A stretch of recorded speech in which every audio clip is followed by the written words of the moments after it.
Frank Miller woke up early, just like he did every morning for the past 15 years on New Haven Colony. The sun was barely rising over the distant hills, painting the sky with soft orange and pink colors. He was old now, 78 years, by Earth counting, with wrinkles on his face and hands that showed all his years of hard work. Frank moved slowly to his small kitchen and made a cup of coffee. His home was simple but clean. It sat at the edge of the colony, away from most people. He liked it that way. Through his window, he could see his hydroponic garden where he grew vegetables and some flowers. The garden was his pride, providing food for himself and extra to share with neighbors. Another day, he said to himself, looking at his reflection in the small mirror near his door. His white hair was thin now, and his blue eyes seemed to be the only part of him that hadn't aged much. Those eyes had seen things most people couldn't imagine. Frank spent his morning tending to his plants. His hands moved with surprising skill for someone his age. A few neighbors waved as they passed by on their way to the colony center. Everyone knew Frank as the quiet old man who fixed things and grew good tomatoes. No one knew much about his past before he arrived on New Haven. Frank never talked about it, and people didn't ask. Around noon, Frank noticed something unusual. A shadow fell across his garden. He looked up to see a large ship entering the atmosphere. It wasn't a supply ship. Those came only once a month, and the last one had arrived just last week. This ship was different. Its design was sleek and powerful, clearly not human-made. Zorlaxians, Frank whispered, recognizing the distinctive shape. The reptilian aliens were known across the galaxy as strict peacekeepers. They rarely came to small human colonies like New Haven. Frank didn't run. He didn't hide. He simply put down his gardening tools, went inside his house, and changed from his dirty work clothes into a clean shirt and pants. Then he sat in his chair and waited. It didn't take long. Within an hour, the colony's communication system announced that alien visitors had arrived on official business. Another hour passed before Frank heard footsteps approaching his door. The knock was firm. Frank stood up slowly, his joints aching a bit as they always did. He opened the door to find 3 tall Zorlaxians standing there. Their scaled skin shimmered with green and blue patterns in the sunlight. They wore official uniforms of the Galactic Peacekeeping Force. "Frank Miller?" asked the one in the middle, clearly the leader. His voice translator made his words sound flat and mechanical. "Yes, that's me," Frank answered calmly. "I am Commander Srel of the Zorlaxian Peacekeeping Force. You are under arrest for war crimes committed during the Galactic Unification War." Some neighbors had gathered at a safe distance, watching with wide eyes and open mouths. They whispered to each other. How could their quiet neighbor be a war criminal? Frank showed no surprise. He simply nodded. "May I bring anything with me?" Commander Srel seemed taken aback by Frank's calm response. "No, you will be provided with necessities." "Very well." Frank stepped outside and closed his door. He didn't lock it. He had nothing worth stealing, and maybe someone would water his plants while he was gone. The Zorlaxians placed energy restraints on Frank's wrists. The glowing blue bands hummed softly but didn't seem to hurt him. As they walked through the colony toward the landing area, more people came out to watch.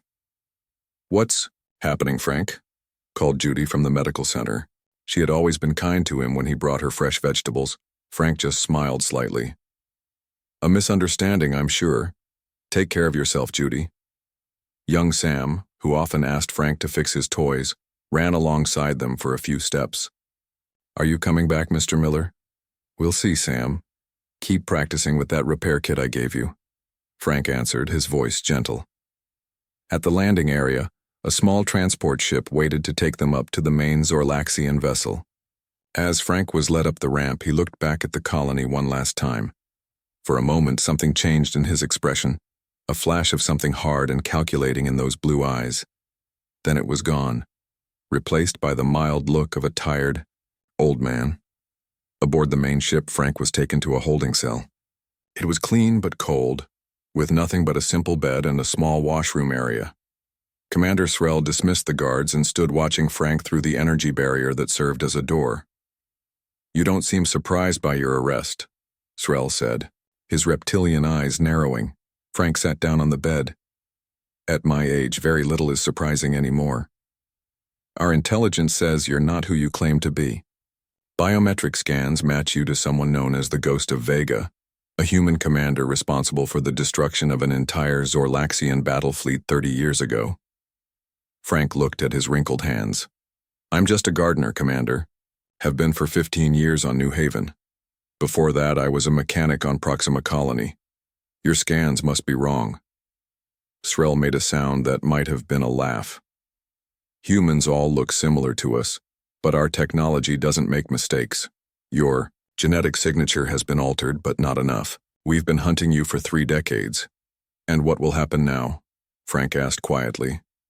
You will be interrogated, then tried for your crimes. The deaths of 10,000 Zorlaxian soldiers call for justice. Frank nodded slowly. Everyone wants justice, Commander, but few understand its true cost. Something in Frank's tone made Srel pause. The old human didn't sound afraid or defiant. He sounded almost sad, like he was speaking to a child who didn't understand something important. Rest while you can, Srel said finally. Tomorrow we begin the formal interrogation. As Srel walked away, Lieutenant Vazix, his intelligence officer, joined him. The prisoner seems unusually calm, she noted. Too calm, Srel agreed. Check the records again. Something doesn't feel right. Back in his cell, Frank lay on the bed, eyes open, staring at the ceiling. Anyone watching might think he was worried or planning an escape. But he wasn't. Frank Miller, if that was really his name, was remembering and waiting. In the darkness of space, the Zorlaxian ship began its journey back to their central command. No one noticed the small signal that pulsed briefly from the ship's communication array, a signal that Frank's presence had somehow triggered. No one noticed when that signal was answered by 3 brief energy flashes from deep space, too far away to be detected by standard sensors. The hunt was over. The Zorlaxians had their war criminal. But something much bigger had just begun. Frank woke up to the sound of his cell door opening. He had slept well despite the hard bed. 2 Zorlaxian guards stood waiting for him. The commander wants to see you now, one of them said. Frank stood up slowly, his joints cracking. He didn't resist as they put the energy restraints back on his wrists. The guards led him through long corridors of the ship. Other Zorlaxians stopped to stare at him as they passed. To them, he was just an old human, but one important enough to arrest. They arrived at a large room with a single chair in the middle. The walls were made of some dark metal that seemed to absorb light. Frank knew this was meant to make prisoners feel small and scared. He had seen rooms like this before. Sit, ordered Commander Srel, who was already waiting inside with Lieutenant Vazix. Frank sat in the chair. It was uncomfortable by design. Do you know why you're here? Asked Srel. You think I'm someone I'm not, Frank answered simply. Srel touched a control on his wrist device. A large screen appeared in the air. It showed images of space battles, ships firing weapons, explosions, debris floating in space. The Battle of Vega Prime, Srel said. 30 years ago. The largest defeat in Zorlaxian military history. Frank watched the images with a blank expression. 10,000 of my people died that day, Srel continued, because of a human admiral who used tactics no one had ever seen before. A human who disappeared after the war ended. Lieutenant Vazix stepped forward. Our records show you as Admiral Franklin William Mercer, commander of the human fleet at Vega Prime. You changed your appearance, but your genetic signature matches our records. Frank looked at his hands. My name is Frank Miller. I'm a gardener. Srel made a sound like an angry hiss. We've traced your movements for the past 30 years.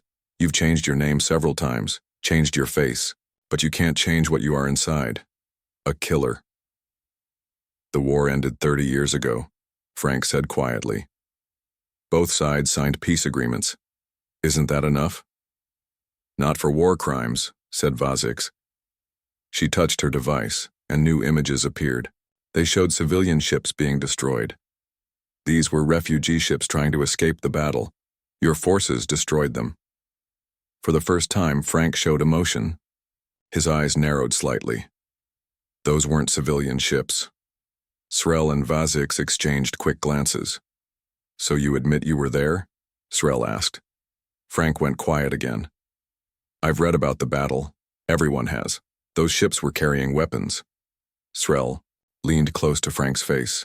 His reptilian breath was hot. We have ways to extract memories. Ways that hurt. Tell us the truth now and it will be easier for you. Frank looked directly into Srel's yellow eyes. Something changed in the old man's face. For a moment, he didn't look old or weak anymore. Wouldn't do that if I were you, Commander. For your sake, not mine. The soft way Frank said this made Srel step back. It wasn't a threat. It sounded more like a warning.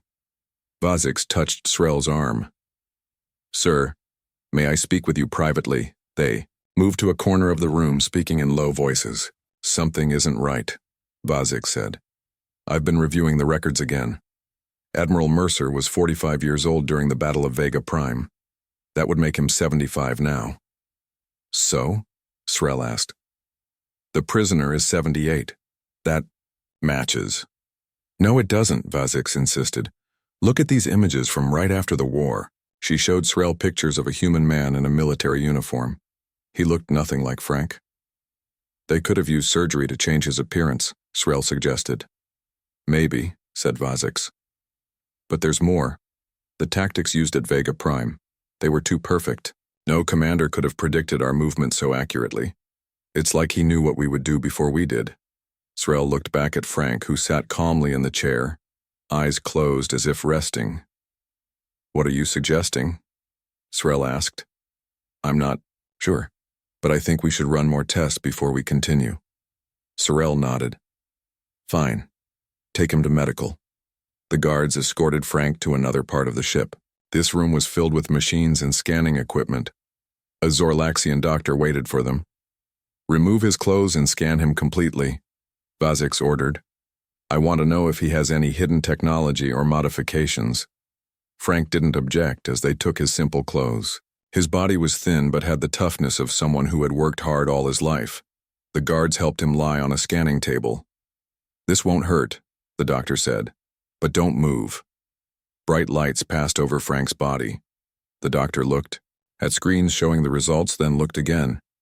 His scales changed color slightly, a sign of surprise among Zorlaxians. Lieutenant, you need to see this, he said to Vazix. Vazix came to look at the screens, her eyes widened. What is it? Asked Srel, joining them. His body is full of technology we've never seen before, the doctor explained. Tiny machines in his blood, strange metals in his bones. His brain has connections to systems I don't understand. Is he some kind of robot? Srel asked. No, he's human. But changed. This technology is at least 200 years more advanced than anything we know about. They all turned to look at Frank, who lay still on the table with his eyes closed. But he wasn't sleeping. A small smile had appeared on his lips. Impossible, Srel whispered. Humans don't have technology this advanced. Maybe most humans don't, Vazix said slowly. The ship suddenly shook. Alarm sounds began to ring throughout the vessel. Commander, a voice called through the communication system. 3 unknown ships have just appeared near us. They're not responding to hails. On the scanning table, Frank opened his eyes. That would be my ride, he said calmly. Srel grabbed Frank by the arm, pulling him up. Who are you? Really? Take me back to the interrogation room, Frank replied, and I'll tell you a story you won't believe, but you should, for everyone's sake. As they hurried through the corridors, the ship shook again. Emergency lights flashed. Crew members ran to their stations. Something was happening that the Zorlaxians had never planned for. In the confusion, no one noticed that the restraints on Frank's wrists had somehow turned off, and no one noticed how easily he kept pace with the aliens, moving like a man half his age. Back in the interrogation room, Frank sat comfortably in the same chair. This time, Commander Srel didn't try to scare him. The situation had changed. Now the Zorlaxian looked worried as his ship trembled again. Those ships out there, Srel said. They're not attacking, but they've created some kind of energy field around us. We can't move or send messages. Frank nodded. They won't hurt you unless you try something foolish. Lieutenant Vazix entered the room quickly. Commander, we've received a message from Earth. It says, release the human immediately. Diplomatic incident imminent. Authorization, Admiral Elena, Winters, Earth Fleet Command. Srel's scales darkened with anger. Earth has no authority over Zorlaxian peacekeeping operations. Maybe not, Frank said. But those ships outside might disagree. Who are you? Srel demanded again. You're not Admiral Mercer, are you? Frank smiled slightly. No, that was a mistake in your records, but I let you arrest me anyway. Why? Because I needed to speak with Zorlaxian leadership directly. Your people are difficult to reach through normal channels. Vazix showed Srel something on her datapad. Srel's eyes widened. This can't be right, he whispered. The scan results say some of the technology in your body is similar to theoretical designs from someone named Dr. Alan Pierce. At the mention of this name, Frank sat up straighter. His eyes seemed to grow sharper, and the whole room felt different somehow. It was like the old man had disappeared, replaced by someone else wearing the same skin. Dr. Alan Pierce, Frank repeated. Now that's a name I haven't used in a long time. But that's impossible, Vazix said. Dr. Pierce developed the first, faster-than-light drive. He founded the Mars colonies. He would be over 150 years old now. 157 to be exact, Frank, or Dr. Pierce, said calmly. Srel and Vazix stared at him. The room was silent except for the distant sounds of the ship's alarms. No human lives that long, Srel finally said. No ordinary. Human. Frank agreed. But I stopped being ordinary a very long time ago. Another officer rushed into the room. Commander, the ships are hailing us now. They want to speak with you. Srel looked at Frank, who nodded toward the door. You should take that call, Commander. Srel hesitated, then left with the officer. Vazix stayed behind, watching Frank carefully. You're not what you appear to be, she said. Few things are, Frank replied. Vazix came closer, studying him. If you really are Dr. Pierce, you're one of the most important humans in history. Why would you hide as a gardener on a small colony? Frank looked at her with eyes that suddenly seemed much older than his body. Sometimes the best way to watch is from the shadows. Sometimes the best way to guide is with a gentle hand that no one sees. Guide what? The future. Before Vazix could ask more questions, Srel returned. His scales had paled to a light green, a sign of shock among Zorlaxians. The ships, he said to Frank. They're unlike anything we've seen before. They claim to be yours. Frank nodded. They are. But they're not human design. They're not Zorlaxian either. They're something else. Yes? Who are you really? Srel asked again, his voice barely a whisper now. Frank stood up. The restraints on his wrists had been deactivated for some time, though no one had done it. He stretched his old arms and took a deep breath. Let me tell you who I really am, Commander, he said. I wasn't at the Battle of Vega Prime as a commander. I designed the battle simulation programs used to train all fleet officers, human and Zorlaxian alike, for the past 60 years. Before that, I led the first human deep space exploration mission. Before that, I helped establish the first Mars colony. My real name is Dr. Alan Pierce, and I'm 157 years old. Srel sank into a chair, overwhelmed. Dr. Pierce is considered the father of human space travel. There are statues of him on 100 worlds. I never liked those statues, Frank said. They never got my nose right. The ship shook harder this time. The lights flickered. Your systems are being accessed, Frank explained. Don't worry. It's just information gathering. Nothing will be damaged. How are they doing that? Vazix asked. Our security is the best in the galaxy. Frank tapped his temple. The technology in my body connects with systems throughout your ship. I've been learning everything about your Mission since the moment I came aboard. Srel stood up suddenly. You're a spy. No, Frank said firmly. I'm trying to save you. All of you. That's why I let you arrest me. The door to the interrogation room opened on its own. No guards stood outside. The corridors were empty. Walk with me to the bridge, Commander, Frank said. There's something you need to see. Strangely, Srel found himself following Frank with Vazix close behind. The old human walked with new strength and purpose, no longer looking frail. Crew members they passed looked confused, seeing their prisoner walking freely. On the bridge, the large view screen showed the three strange ships surrounding the Zorlaxian vessel. They were beautiful in a strange way, sleek and silver with designs that seemed to flow like water frozen in motion. Those aren't Earth ships, Commander, Frank explained. They're mine. I've been monitoring humanity's development for centuries, guiding from the shadows when necessary. Centuries. That's not possible, said one of the bridge officers. It is with the right technology, Frank said. Technology I discovered on my first deep space mission. Technology not of human or Zorlaxian origin. He walked to a control panel and placed his hand on it. The panel lit up with symbols no one recognized. The view screen changed to show something else. A huge empty region of space at the edge of the galaxy. What is that? Srel asked. Watch, Frank said. As they all stared at the screen, tiny points of light began to appear in the darkness. At first just a few, then dozens, then hundreds. They were moving toward the camera, growing larger. Those are ships, Vazix whispered. Yes, Frank agreed, his voice grave. But not like any ships you've seen before. One of the bridge officers gasped. The points of light had resolved enough to show their true nature.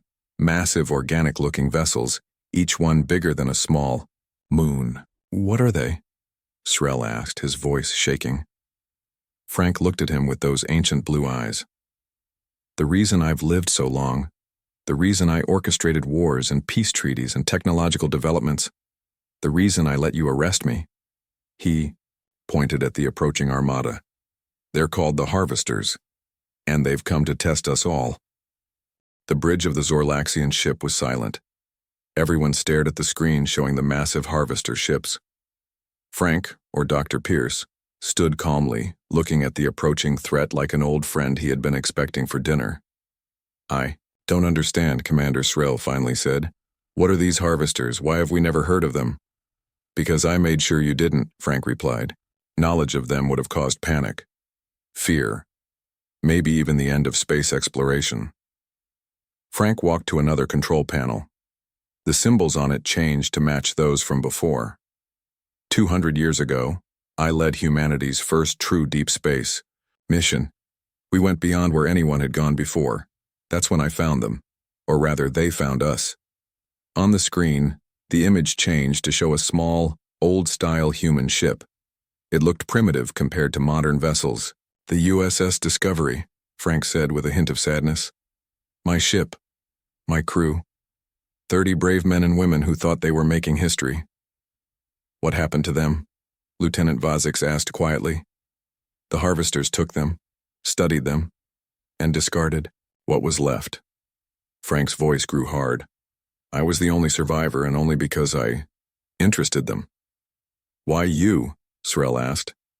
I asked questions they hadn't heard before. I offered to learn from them instead of begging for my life. They're curious in their way. They've been watching developing species for millions of years. Frank touched the screen, and the image changed again to show strange devices that looked like they were made of both metal and living tissue. They gave me these implants. Technologies beyond anything humans or Zorlaxians have even imagined. They extended my life, enhanced my mind, and then they sent me back. Why? Vazix asked. To watch, to report, to help them decide. Decide what? Srel demanded. Frank looked at him with those ancient blue eyes. Whether our species are worth preserving or harvesting. The word hung in the air like a death sentence. They come to test emerging intelligent species, Frank continued. Those that pass their tests are left alone to develop further. Those that fail, he didn't need to finish. And you've been helping them. Srel's voice was filled with anger now. You're a traitor to all intelligent life. Frank shook his head. No, I've been preparing us to face them. Everything I've done for 2 centuries has been leading to this moment. He touched another panel, and new information appeared on screens. Around the bridge, battle plans, weapon designs, defense systems. The Galactic Unification War wasn't a real war, Frank explained. It was a test run, training. I needed both humans and Zorlaxians to develop certain technologies, certain tactics. You started a war that killed millions, Srel shouted.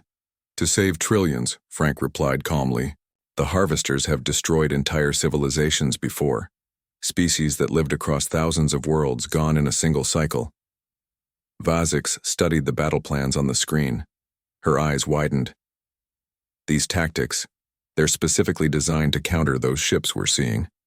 Yes, Frank nodded. Every major technological development in the past 2 centuries, every military strategy, every peace treaty, I influenced them all, guided them toward what we would need for this day. Why didn't you just tell us? Srel asked, his anger fading to confusion. Would you have believed me? Would anyone? Frank smiled sadly. Besides, the harvesters are watching. Always watching. They needed to believe I was their agent, not working against them. The ship shook again, harder this time. Alarms blared across the bridge. They're early, Frank said, suddenly looking worried. They weren't supposed to come for another decade. Something has changed their plans. He moved quickly to the main control panel, his movements no longer those of an old man. His hands flew over the controls with impossible speed. What are you doing? Srel asked. Connecting your ship to my network, Frank replied without looking up. The harvesters will reach this system in less than 6 hours. We need to prepare. Another officer rushed onto the bridge. Commander, we're receiving signals from Earth Fleet. 5 battleships have just entered the system. They're asking about the prisoner. Frank smiled slightly. Right on time. You planned this too? Srel asked. Of course. Certain people on Earth have known who I really am for generations. Each Earth Fleet commander is briefed about me when they take command. They watch for my signal. The main screen split to show a human woman in an Earth Fleet uniform. She had dark hair and a serious face. This is Admiral Winters of Earth Fleet, she said. We've come for Dr. Pierce. Srel looked at Frank, who nodded. Tell her the situation has changed, Commander. The harvesters have arrived early. Srel spoke to the screen. Admiral Winters, we have a larger problem. We're sending you data now. As the information transferred, Frank continued working at the controls. The 3 ships that had surrounded the Zorlaxian vessel moved into new positions. Those are your ships? Vazix asked, watching them. Yes, Frank replied. Built with technology I've been developing for centuries. They're our first line of defense. How many do you have? Not enough. Frank's face was grim. That's why I need the Earth Fleet, and the Zorlaxian Fleet, and every other species with ships that can fight. Admiral Winters' face paled as she received the data about the harvesters. Dr. Pierce, is this confirmed? I've known they were coming. For 200 years, Elena, Frank said. Everything I've told your predecessors is happening now. The Admiral nodded. Protocol Lazarus is active. All Earth Fleet vessels are being recalled. The emergency broadcast to allied species is going out now. Frank turned to Srel. Commander, I need you to send the same message to Zorlaxian High Command. Authorization code Pierce Alpha 73. They'll know what it means. Srel hesitated only a moment before nodding to his communications officer. On the main screen, they could see the harvester ships moving closer. There were hundreds of them now, maybe thousands. Will we have enough time? Vazix asked, fear clear in her voice. Frank looked at the approaching armada, his ancient eyes calculating. We'll have to make time. He touched a small spot behind his ear. Something under his skin glowed briefly. Activate Protocol Genesis. Full network activation. All units deploy.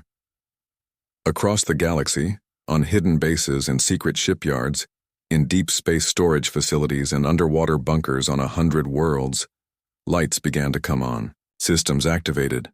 Weapons charged. Ships that no one knew existed began to emerge from their hiding places. Dr. Alan Pierce, the oldest human alive, the man who had guided 2 centuries of development from the shadows, looked at the stunned faces around him on the bridge.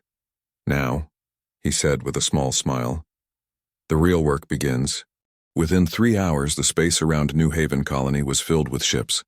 Earth fleet vessels arrived first, followed by Zorlaxian warships. Then came others, Arcturian cruisers, Centauri battleships, even the rarely seen Alteran defense platforms. They formed a defensive line between the colony and the approaching harvester fleet. On the bridge of the Zorlaxian command ship, Dr. Alan Pierce, still looking like the old gardener Frank Miller, coordinated it all. His fingers moved across control panels with impossible speed. His 3 mysterious silver ships had docked with the Zorlaxian vessel, connecting their systems. The first wave of harvesters will arrive in 30 minutes, Pierce announced. Everyone needs to understand these aren't like any enemy you've faced before. Commander Srel looked at the tactical display. Even with all these ships, we're outnumbered 10 to 1. Numbers won't win this fight, Pierce said. The right tactics will. Admiral Winters appeared on the screen. Dr. Pierce, all Earth fleet vessels are in position. The defense network you designed is online. Pierce nodded. Good. Remember, their ships are partly organic. They can heal damage, but they feel pain. Use that. Lieutenant Vazik studied the battlefield plans Pierce had shared. These formations, they're from the Battle of Vega Prime. Yes, Pierce smiled slightly. That battle was a test run for today. The civilian ships your people thought were destroyed were actually early prototypes I designed to test harvester weaknesses. Sorel looked shocked. You sacrificed your own ships? Your own people? No one died, Pierce said firmly. Those ships were automated. The crews were holograms and AI. I would never waste lives needlessly. A new alert sounded. The first harvester. Ships appeared at the edge of the system. Massive, dark shapes that seemed to absorb light rather than reflect it. They moved in perfect formation, like a single organism with many parts. They're scanning us, Vazix reported. Pierce touched his temple, where a small light glowed under his skin. They're scanning me, specifically, checking if I've completed my mission. What mission did they give you? Srel asked. To evaluate whether humans and other species are worth preserving or harvesting, Pierce answered. They come through this part of the galaxy every few thousand years, testing developing civilizations. And what will you tell them? Admiral. Winters asked from the screen. Pierce's face hardened. That we refuse to be tested, that we refuse to be judged. He touched another control. A signal went out from the ship, complex and unlike any communication protocol known to humans or Zorlaxians. The response was immediate. The harvester ships accelerated toward them. All ships, prepare for combat, Pierce ordered. Follow the battle plans exactly. Trust the tactics. The Allied fleet moved into position. Earth ships formed the center, with Zorlaxian vessels on the flanks. Other species filled in the gaps, creating a complex, 3-dimensional formation that seemed disorganized. At first glance, Pierce's 3 silver ships detached from the Zorlaxian vessel and moved to the front line. Dr. Pierce, Commander Srel said, you should stay here where it's safer. Pierce shook his head. I need to be out there. My ships have technologies the harvesters gave me, technologies I've modified to use against them. Before Srel could object, Pierce's body began to change. The appearance of an old man melted away like a hologram, revealing someone younger, still human, still recognizably Frank Miller, but in his prime, perhaps 40 years old. His skin had a slight metallic sheen. This is my true form now, Pierce explained, seeing their shocked faces. The old man was just a disguise. He stepped onto a circular platform in the corner of the bridge. I'll coordinate from my command ship. Follow the battle plan. Pierce disappeared in a flash of light, transported to one of his silver vessels. The battle began moments later. The harvesters fired first, beams of energy unlike anything seen before, cutting through space itself.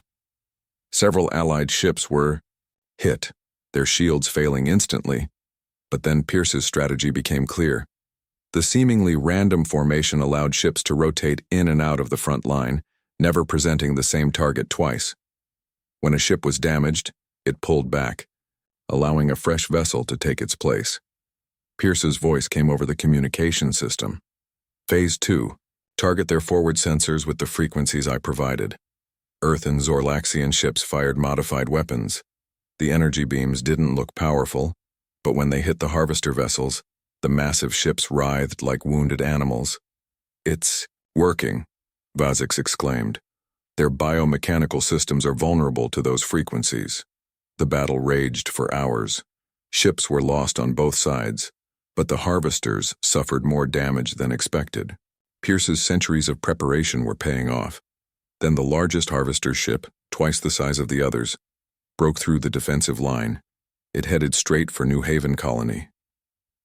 "They're targeting the planet," Srel warned. "They'll destroy the colony to punish us." Pierce's silver command ship intercepted the massive harvester vessel. It looked tiny in comparison, like a fish challenging a whale. "All ships continue the main battle," Pierce ordered. "I'll handle this one." His ship accelerated toward the harvester, seemingly on a collision course. At the last moment, it disappeared, in a flash of light, reappearing inside the harvester's defensive perimeter. On the bridge of the Zorlaxian vessel, everyone watched in amazement. "That's impossible," Srel whispered. "No one can calculate a jump that precisely." "He's had 2 centuries to practice," Vazix replied. Pierce's ship attached itself to the harvester like a remora on a shark. Energy flowed between them, the smaller vessel somehow draining power from the larger one. "What's he doing?" Admiral Winters asked. Suddenly, Pierce's voice came through again. "I'm inside their network now. After 200 years, I finally understand their communication system completely." The harvester ship stopped moving. Then, one by one, other harvester vessels began to slow down as well. "He's sending some kind of signal through their network," Vazix realized. "Not just a signal," Pierce replied. "A virus. Something I've been developing since they first captured me. It speaks their language but carries our message." The battle paused as all the harvester ships went dark. Minutes passed in tense silence. Then Pierce's ship detached from the large harvester and returned to the Allied fleet. "What happened?" Srel asked when communication was restored. Pierce appeared on screen, looking tired but satisfied. "I showed them everything, our art, our music, our literature, our cooperation despite our differences, and our determination to fight rather than be harvested." "And?" Admiral Winters prompted. "And they're leaving," Pierce said simply. "The virus didn't just carry our message, it rewrote parts of their directive. They can no longer harvest sentient species. They must find another way to exist." The harvester ships were indeed turning away, moving back toward deep space. Cheers erupted across all Allied vessels. The impossible had happened. They had faced the galaxy's oldest predator and survived. Hours later, after the harvesters had left the system completely, Pierce returned to the Zorlaxian ship. He looked human again, neither the old gardener nor the metallic-skinned commander, but something in between. Commander Srel met him in the docking bay. "I came to arrest a war criminal," he said with what might have been a Zorlaxian smile. "Instead, I found the savior of the galaxy." Pierce shook his head. "Not a savior, just someone who's lived long enough to make a difference." "What will you do now?" Srel asked. "Your secret is out. Everyone knows who you are." Pierce looked thoughtful. "There are other threats out there, other challenges coming. I think I'll go back to my garden for a while, watch my tomatoes grow, and wait." "You could have a place of honor on any world," Srel offered. "I've had 2 centuries of working from the shadows," Pierce replied. "I prefer the quiet life. Besides, someone needs to tend those plants back on New Haven." As Pierce prepared to return to the colony, Lieutenant Vazix approached him with one final question. When the Zorlaxians came to arrest you, you could have simply told us who you were. Why let us take you prisoner? The old human smiled, his ancient blue eyes twinkling with the wisdom of centuries. Some performances must be witnessed firsthand to be believed, Lieutenant. You needed to see the truth for yourself. Pierce looked out at the stars, the same stars he had been watching over for 200 years. Besides, he added quietly, in all my long life I've learned one important lesson. Sometimes the best way to reveal the truth is to let yourself be underestimated.